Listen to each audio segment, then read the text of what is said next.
Okey, ni step by step macam mana nak buat inventory management lah. Jadi tekan AI, lepas tu tekan code for me, lepas tu aku, prompt lah dah. Aku buat satu ni yang ada ID. Lepas tu ada beberapa page lah, page riwayat transaction apa semua lah.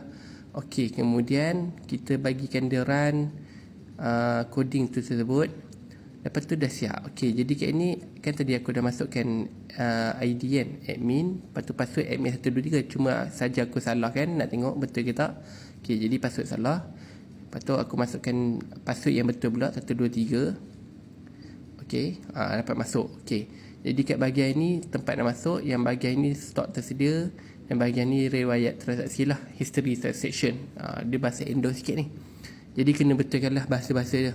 Okay, contoh aku nak masukkan, aku try dululah untuk masukkan satu barang yang baru, iaitu beg sekolah. Okay, lepas tu aku masukkan kod lah, apa-apa kod ABC 123 ke.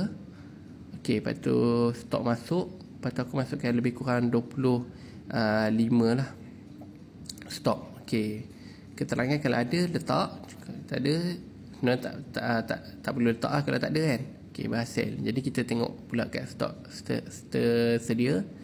Jadi tak ada. Okay, riwayat transaksi ada, tapi dia tak di-approvekan lagi lah.